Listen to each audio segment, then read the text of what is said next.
Well, good afternoon to you. It's 3:06 here, News Talk 105.9 WMAL, where we're making sense of the news. That's what we do here. Daniel Cochrane will join us from the Heritage Foundation coming up at 3:30. We will discuss Mark Zuckerberg's big announcement today that they're going to stop letting the media decide what gets censored on Facebook.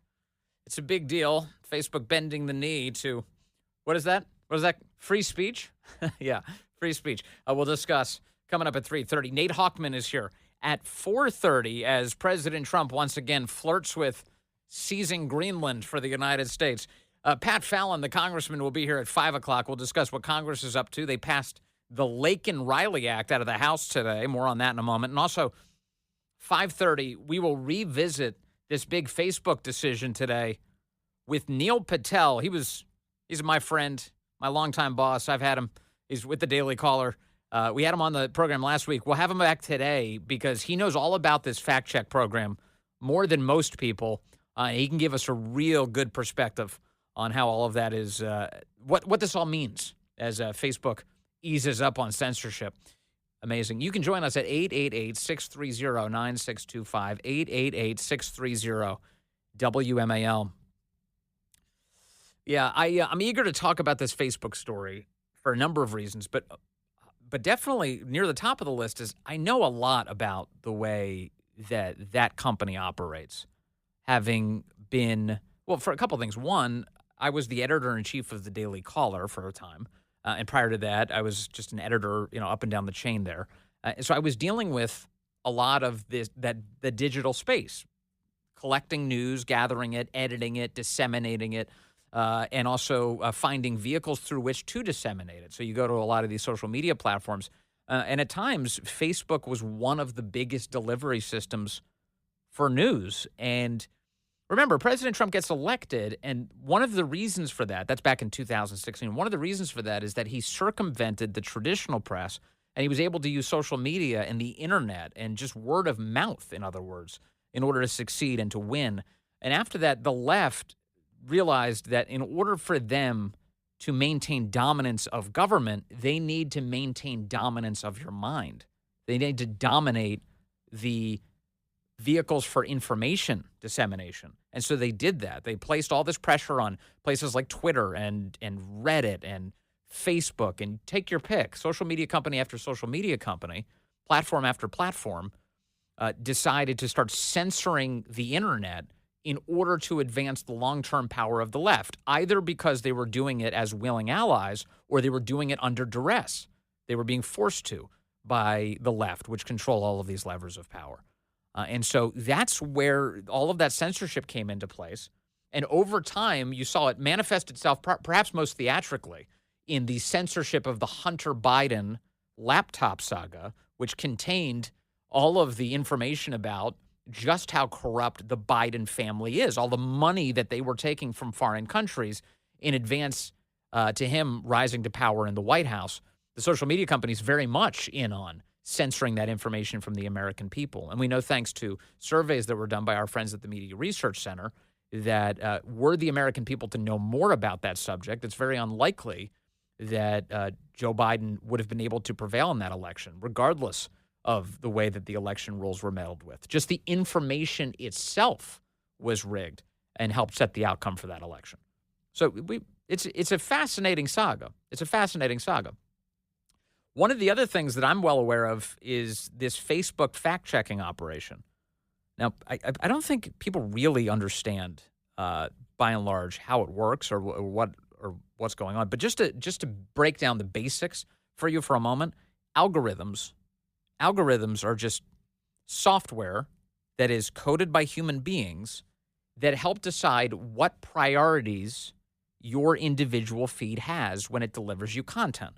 So the reason you see a lot of pictures of your grandchild is probably because, one, the content, the Facebook knows that grandparents want to see their grandchildren, so they emphasize that. Two, there's something called dwell time. Even if you don't click on a post, if you're staring at something, if you're scrolling through your feed and you stare at something for a moment, every single second of you staring is counted. Facebook knows how long you were staring at that piece of content. You didn't click it. You didn't interact with it. You didn't click like. You didn't leave a comment. You didn't share it with anybody. You didn't text it to anyone. You stared at it. It's called dwell time in their parlance. And that means they know you want to see more of that, or at least they make that assumption that you want to see more of that. Now, this is a bit of a messy system. Sometimes there's things like, like almost like a car wreck. You look at it, but you can't look away, but you don't really want to see more of that content. But Facebook, kind of as a blunt delivery system, will perhaps wrongly interpret that that's what you want to see. And so they'll deliver you more of that. In case you're wondering at any point, why am I seeing so many of these car accident style things? I don't want to see those. But you do end up staring at them for a time. And Facebook picks up a signal from you and keeps delivering. That's what's happening.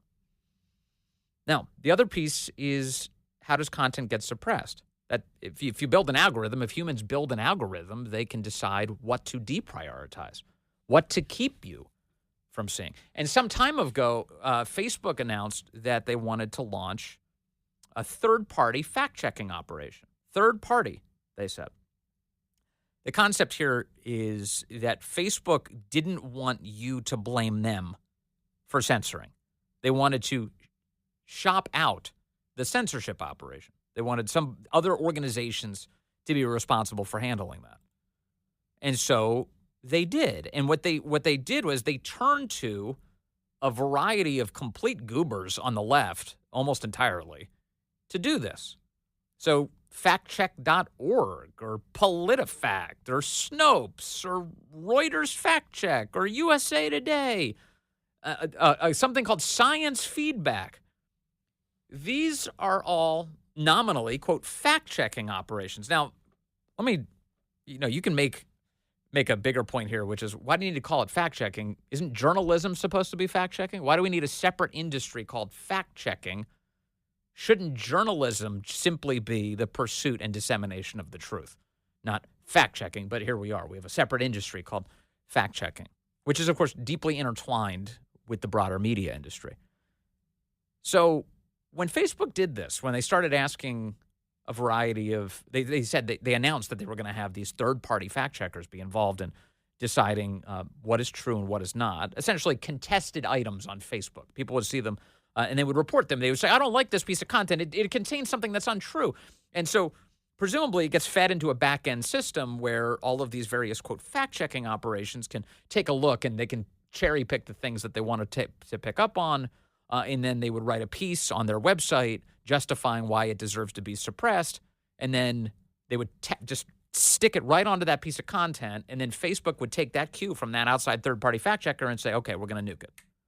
We're going to nuke it. Now, one of the reasons I'm so familiar with this is because in the early days when this got set up, I looked around my newsroom at the Daily Caller, and I talked to my leadership at the time, and I said, well, we shouldn't let the left dictate all of this. We shouldn't let the left, if this is going to exist, we shouldn't let the left have all the power over this particular thing. So why don't we start an operation? Why don't we start one? And in fact, we did over at the Daily Caller. We started one, and I named it. I came up with the name. This is naming. If you've ever done this, naming a website, it really comes down to, is the URL available? That's the very first thing you do. Is the .com available for this phrase? So after searching high and low, it is difficult to find a .com that'll work. We did. We found one, and I devised the name for it. It was called Check Your Fact. Check Your Fact. That's it. And so my view was really simple. If you've got all these lefty organizations who are going to be suppressing conservatives, who are going to take these like weird sort of views, like they'll argue over an opinion, and then they'll decide to declare it to be false, and then suppress the content. Well, why doesn't a conservative news operation have a fact-checking operation? So we did. And so Check Your Fact has existed ever since. It has caused great frustration on the left. They hate this. This blew up spectacularly back in 2020. You can look this up online when the Daily Caller's fact-check operation, Check Your Fact, had fact-checked Politico. Politico had insisted that Donald Trump had referred to coronavirus as a, quote, hoax. Trump calls coronavirus a hoax, they said. Trump did not say that. This is one of these typical, anti-Trump hysterical scandals. Trump had said that the left had politicized COVID. And that's their latest hoax, to politicize COVID. That is a meaningful distinction. He didn't say COVID itself was a hoax, that the virus didn't exist, that it's fake. He didn't say anything like that. He said the left's politicization of this is a hoax. Politico didn't report that. Politico said that Trump considered COVID a hoax. So now, as you assess that, is that true or is that false? It's false. Completely false. And the context at the time made that crystal clear. So guess what happened? We fact-checked it. And Politico's content couldn't go anywhere on Facebook. It got hit with that banner you've probably seen somewhere on Facebook at some point saying, this contains information that's not true, according to a third-party fact-checker. The establishment went apoplectic. As I said, there were all these articles covering it. Daily Caller's fact-checking operation stops Politico on Facebook, blah, blah, blah, blah, blah. Yeah, that's right. That's right, because they lied. They straight up lied. And when you say something that's not true, and there's a fact-checking operation to catch you, well, that's what you're supposed to do. So one of the things I'm looking forward to today is, one, coming up at 3:30, we have Daniel Cochrane from the Heritage Foundation. We're going to talk more about this. But at 5:30, we're also going to talk to Neil Patel. He's the co-founder and publisher of the Daily Caller. He is really such a key source on all of this because I want to talk to him about, what has this been like to be, the lone voice of reason among the hysterical fact checkers who were tasked with moderating the internet on Facebook. And so, in reality, of course, none of this should have ever existed. This should not have been the way of things. The way of things should be that people are allowed to be wrong online, and when they are, that other people should come in and tell them they're wrong and tell them why. If you have a conversation in your own living room or at a school board meeting and somebody says something that's untrue, it's incumbent upon the other people in the room to say, that's not true and here's why. It's not like that person, although the Loudoun County School Board is attempting this, but it's not like that person can just be trebucheted out of the room. They just don't, well, you can't hear from that guy. No, that's not the way things work in polite society, in decent America, in constitutional America. You hash it out. You talk it out. And so what Elon Musk did over at X, which I adore, I think it's great, is he democratized fact-checking. He restored it to what it's supposed to be, which is if somebody says something that people can widely agree is incorrect, well, then they append something called a community note. It's a democratic process. You contribute community notes. You accrue, you accrue authority over time, having successfully appended notes onto various pieces of content and having wide arrays of people vote to say that, yes, this is a useful piece of context to be included as people consume this. And it's a good system. The left hates it because the left has become so accustomed not to trafficking in facts, but instead to trafficking in emotion and tyranny and censorship that they're very unaccustomed to fact-based arguments these days. So I see lefties who hate the community notes feature. They only hate it because the facts don't support the claims that they're making. But meanwhile, rational people like it. I've seen Elon Musk community noted. It's his platform. People append community notes when he gets things wrong or shades of wrong or it needs more context. I see advertisements on X that literally have community notes on them. It's like for these games, you ever see like an ad for a game on your phone and then the game itself doesn't actually bear any resemblance to the advertisement? Well, X will say that. X will include a note that says, if you download this game, it looks nothing like the advertisement. Be forewarned. It'll say that. Pretty cool. And so today, Facebook announced they're doing the same thing. They are retiring the third-party fact-check system. That's the one where the legacy media, where the establishment media gets to dictate what content arrives on your phone or computer. Instead, they're going to the community notes system, which is they're democratizing fact-checking, as it should be. They're opening up the public square. They're enhancing conversation. And it's not just simply out of the goodness of their hearts. Maybe there is some good virtue that's backing this by Mark Zuckerberg. It's them reading the writing on the wall, seeing Trump's reelection, recognizing the over 74 million people who support it, the every swing state reality, the popular vote reality of the country that we live in. That's what's happening today. And it's seismic. And once again, this goes back to Elon Musk in a lot of ways. You've got to thank Elon and Trump. You got to thank those two guys for the role that they've played in both preserving and restoring America, and certainly preserving and restoring the First Amendment, the ability to freely communicate. You're allowed to be wrong, and I'm allowed to respond, and vice versa. Here's what we're going to do. First, we're going to get rid of fact checkers and replace them with community notes similar to X, starting in the US. After Trump first got elected in 2016, the legacy media wrote nonstop about how misinformation was a threat to democracy. We tried in good faith to address those concerns without becoming the arbiters of truth. But the fact checkers have just been too politically biased and have destroyed more trust than they've created, especially in the US. Wow. That's Mark Zuckerberg, the head of Meta, Facebook, Instagram, saying that the fact-checking operations that he hired, that he contracted with, have been too politically biased and destroyed more trust than they created, especially in the United States. This is the same Facebook that, remember, of course, censored the Hunter Biden saga at the behest of the FBI. Elvis Chan, you remember that guy's name? Who was meeting with the big social media companies and saying, hey, you've got to censor. You've got to censor. Everybody was getting ready. What if a Hunter Biden story drops? What are you going to do? What are you going to do if a Hunter Biden story drops? We're going to censor, they all replied in unison. And sure enough, they did, heading into the 2020 election. It's fascinating. President Trump was asked today about all of this. In fact, here's his response. Meta said today it would stop putting fact checks on its website and instead allow community. Well, I watched their news conference, and I thought it was a very good news conference. I think they've come a long way. Meta, Facebook, I think they've come a long way. I watched it. The man was very impressive. I watched it on Fox. I'm not allowed to say that. Say it? Do you think he's directly responding to the threats that you have made to him in the past? With Probably. Yeah, probably. Yeah, probably. He's probably responding to my threatening.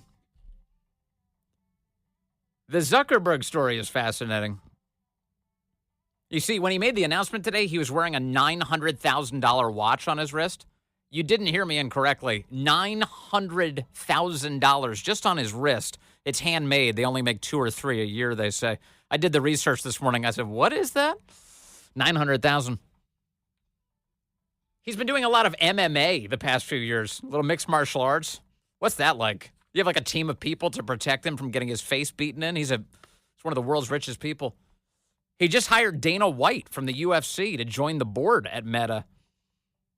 So maybe, I don't know, maybe combat sports has made him a little bit more independent. Maybe he doesn't want big daddy government anymore.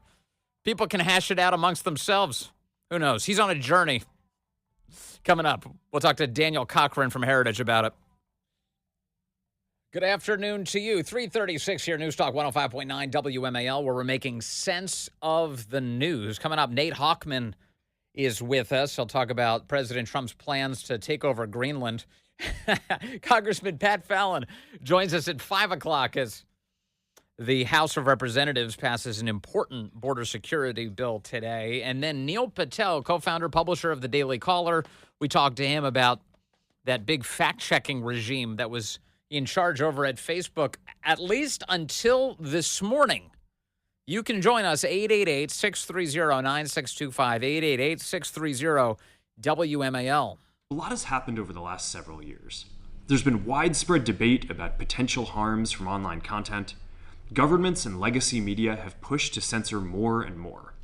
A lot of this is clearly political. A lot of it is clearly political. He tells us, 8 years too late? Who's doing all this censoring? Says the chief censor on the internet Pretty amazing. That was Mark Zuckerberg today announcing that they are scrapping their third-party fact-checking operation in favor of what Elon Musk has popularized, a community notes style system. For more on all of this, let's turn now to Daniel Cochrane. He's a senior tech policy research associate at the Heritage Foundation, and he joins us now. Hello, Daniel. It's great to be here. Thanks. What do you make of this announcement from Mark Zuckerberg? Well, there's a lot of celebration, of course, around this announcement. I'm a little more skeptical. If you look back at the track record of broken promises at Mr. Zuckerberg and Facebook's pledge to respect free speech, I think there's reason to look at this and wonder, are they really changing, or is this just an attempt to kind of play politics? Mm-hmm. Back in 2019, Mark Zuckerberg gave a speech at Georgetown, and he claimed in that speech that he really understood the importance of freedom of expression and pledged to protect it online. Barely a year later, almost exactly a year later in 2020, Facebook colluded with the FBI to censor the Hunter Biden laptop story. So now we're looking at a change of power in Washington, D.C. with President Trump now returning to the White House, yes. Republicans in control of both houses. And you wonder, again, is this sort of a genuine change of heart, or is this just Mark Zuckerberg trying to protect his company from the repercussions of, frankly, years of censorship? That's right. And also it's kind of fascinating that his change of heart, insofar as anyone can call it that, happened after the election. Like, this is not an announcement that they made prior to the election. They didn't say this in early of 2024. Hey, we're changing over to a community note system. We're getting rid of those third-party fact checkers. They've been way too political. They've been censoring too much stuff on behalf of the left. We didn't get any of that until now. Well, it's really timing is really important because really for the last 4 years in general, Mark Zuckerberg and Meta leadership have said that the company overall respects free speech. Of course, Mark Zuckerberg went on Joe Rogan's podcast in 2022, ironically, when the Republicans took over Congress and said, we did kind of do some stuff around COVID. I regret that. But it was interesting. It wasn't until August of this year, barely 2 months before the election, that Mark Zuckerberg, 4 years after the Biden laptop scandal, admitted to Congress that he did in fact work with the government and later the Biden administration to censor Americans online. So I think the timing of that is pretty curious. And it wasn't in fact until after President Trump was elected in November that the now former VP at Meta, Nick Clegg, said, well, we do censor too much. It's just we censor an error. And if you look at carefully to Mark Zuckerberg's remarks earlier today, he sort of echoed the same message. He said, we've been censoring in good faith, but sometimes we make mistakes. That's a really important strategic pivot for the company in terms of their messaging. But I think it's just that. It's messaging, and it's them trying to avoid responsibility for their years, frankly, of bad faith collusion with the government and other powerful interests to censor and suppress Americans. So I think we have to pay attention to that. Daniel Cochrane, how important is Elon Musk to today's announcement, do you think?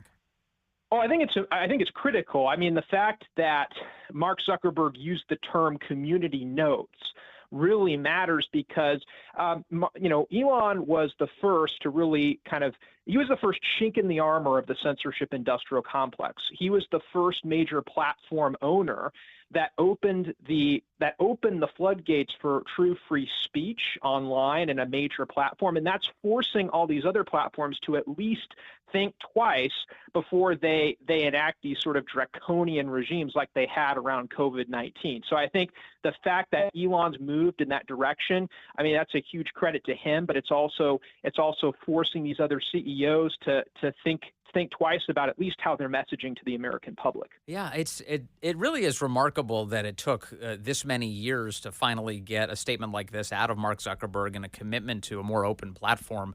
I got to pause here just to give some credit to the Heritage Foundation, Daniel, and in particular Kevin Roberts, the president there of your organization, because I remember when he came in to run Heritage, one of the first things he did was swear off all of this big tech money and said no more tech contributions, donations to Heritage. We're not taking that money.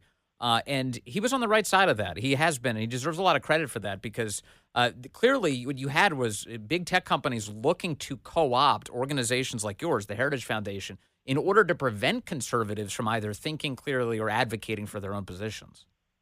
Oh, and I will say, then thank you for that. And Dr. Roberts deserves all the credit, and as does our director of the Tech Policy Center, Kara Frederick, my colleague.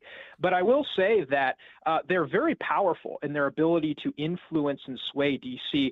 Just in the first, I think, half of this year, last year rather, they spent tens of millions of dollars to influence legislation. That's just on their lobbying money. Imagine what they're spending on, think tanks and other groups to kind of elevate their messages. And that's, the message you'll hear across the board, I think, is going to be, wow, look, Mark Zuckerberg really believes in free speech now. And I think we ought to be skeptical of that. And I think we ought to, now that conservatives are coming back into power, we actually need to pass legislation to rein their power in. That's a big takeaway. Mark Zuckerberg is making these changes because he knows conservatives are in a position to hold his company accountable. He doesn't want that. So we got to see through that, and we've got to be able to make long-term changes for the benefit of the American people. Also, what are the chances that the Facebook censorship regime just becomes more of a black box? Like right now, as they've constructed it, it's been it's still unknowable how their algorithm functions at a granular level. But right now, the way it's been in the past, they claim it's these third-party fact checkers who are coming in. They're labeling content. That's why the content is being censored. It has nothing to do with us. We're just shopping this out to these third-party fact checkers. But now Facebook could basically say, we've got a community note system, but it's still going to be virtually unknowable to see to what extent they're placing their hand on the scale, right? So I actually think you have put your thumb on one of the biggest omissions from Mark Zuckerberg's remarks. And so he talks a lot about how they're getting rid of the fact checkers, they're changing some of how their content moderation works. But the bigger thread, the bigger lever that these companies have to control free speech is their algorithms, right? So the algorithms decide what content gets promoted or demoted. And the reality for a platform like Facebook or Instagram or even Threads, all of which are controlled by Meta, is that by simply tweaking your algorithm to only pull from, say, legacy media or certain quote unquote high reliability information sources, they effectively accomplish the same end of censorship under a different name. So even with Mark Zuckerberg's promise of getting rid of the fact checkers, which by the way I'm supportive of, and even with his promise of maybe leaving content on the platform, providing more due process, those are things that are critical. If his algorithms continue to remain, as you say, a black box and continue only to promote content from the sources that Meta and its frankly progressive employees favor. Yes. I mean, free speech doesn't really improve. It's just we made some facial changes, and the status quo remains the same, if not changes to get worse as AI moderates more and more content on these platforms. One of the things that I know some people think when we approach conversations like this is occasionally well, why use Facebook? Why use Google? Why not just change the platform you're using? Then it wouldn't be a problem at all. And I think a lot of Americans view this from an individual level. How do they consume information? Why am I giving this company my business? And that, I think, is a perfectly reasonable thing to contemplate. But it does strike me that it misses the fact that these companies have massive societal influence in terms of the public conversation, right? Oh, absolutely. And I think the thing to note is Meta, has over 1 billion users globally. And in fact, they have more users outside of the United States than in the U.S. So they're thinking when they're setting their content policies, their incentive is kind of a lowest common denominator for everyone. So when they're setting their content policies, frankly, oftentimes they're thinking more about what other governments want than even the U.S. So what that means often, and I think you're seeing this with the EU, especially in the lead up to the 2024 election, they were going after Elon Musk's X because of its commitment to free speech. They were trying to get Elon to censor. Even before Elon was set to interview President Trump, they had Terry Breton, who was a former EU commissioner, threatening X with action if they didn't censor mis and disinformation. So I think the pressure these companies get from around the world is in the direction of censorship. Yes. And the reality is that affects Americans. That affects our rights here on U.S. soil. It's rules we didn't vote for. It's rules we don't have a say in. Well, in other words, the companies then set their own algorithms and rules to the worst common denominator among the countries that they operate in, right?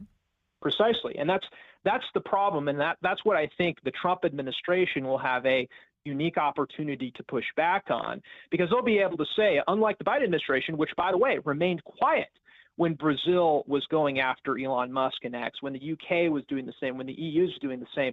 Finally, I think there's an opportunity to kind of counterbalance that and push back and say, no, when companies respect free speech, we're going to stand up for them. And if you penalize them, there are going to be consequences for that. So I think that's an exciting, positive outlook in the next few months. Finally, Daniel Cochrane, do you think that this particular affinity for free speech that we're hearing out of Meta, again, one of the biggest social media companies on the planet, is this a temporary phase? Is this just contingent on Trump holding power, or do you think this is a sea change for the good going forward? Well, what can be done in a day can be undone with equal rapidity, and I think that what you're seeing from Mark Zuckerberg is a kind of quick shift based on who's in power. We saw that in 2020 when President Biden was elected, and until we enact critical reforms to rein in the power these companies have to control public discourse, again, we're always going to be at the mercy of big tech billionaires. That's something that this next administration in Congress has a crucial opportunity and responsibility to address. Yeah, for sure. And it's interesting. I mentioned earlier that they just added Dana White, the UFC president, to the board of Meta. And I think it's kind of interesting. It just for all of us to watch how these organizations try and triangulate towards President Trump, because they know that Dana White is close to Trump, likes Trump a lot. He has Trump at all these events. And Dana White, if people remember, is also the guy to whom Bud Light turned in the midst of their scandal. Remember, Bud Light approached UFC and did a big deal with Dana White just to kind of try and win back favor from conservatives. And we're watching it happen again with Mark Zuckerberg right now. No, I think it's really interesting. In some ways, it's a positive thing that they see the need to shift their messaging. But we got to follow up and make sure it's more than a message change. That it's really a change in how these spaces are structured and regulated. Let's just keep browbeating them into submission. Hey, thank you very much, Daniel Cochrane from the Heritage Foundation. Very nice to talk to you today, sir. As we're speaking right now in downtown Washington, D.C., Jimmy Carter's casket is being carried by a horse-drawn carriage to the United States Capitol building right now. Having seen this honor done before in person, where not with a president, but I've been to the funeral of a Marine general who was brought in on a horse-drawn carriage, and it is an emotional thing. It is a very emotional thing to see this in person. In fact, at that Marine general's funeral, it was right across the river. It was at the Marine Memorial at Arlington National Cemetery, right on the edge there.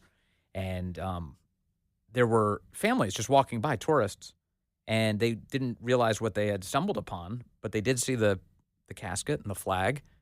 And I watched as one family, a bunch of little kids, they all put their hands on their hearts, and they stood there, and they took in the scene, and it was deeply moving. It was deeply moving to see. This is dignified. This is what we should do. No matter what you think of Jimmy Carter as a president, and we've got a lot of negative judgments of his presidency, all of which we've conveyed.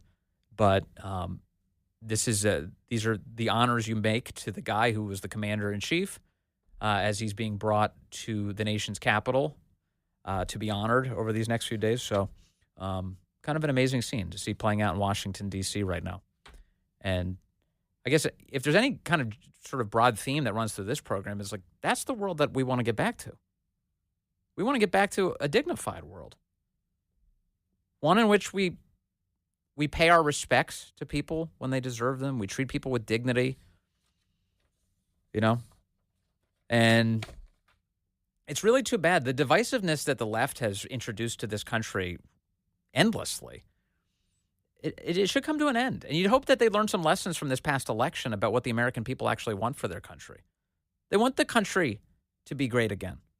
They do believe in the fundamental decency of this country. They really do. They like living here. They do. And you don't have to attack us all the time. You live here too. But the attacks continue. We're going to cover some of them today. You know, President Trump is dealing with it in the courts as the left is looking to smear him in advance of him arriving back in the Oval Office. The Biden administration is throwing up roadblocks in order to prevent him from enacting the will of the American people. The fight continues. But for a moment, hopefully everybody, including in this swampy city, can pause to pay their respects as they send off an American veteran and a former president, Jimmy Carter, being carried to the Capitol as we speak. Stay with us. Coming up, Congressman Pat Fallon will be here. Nate Hochman will be here. Neil Patel. A lot more ahead on the Vince Coglianese Show.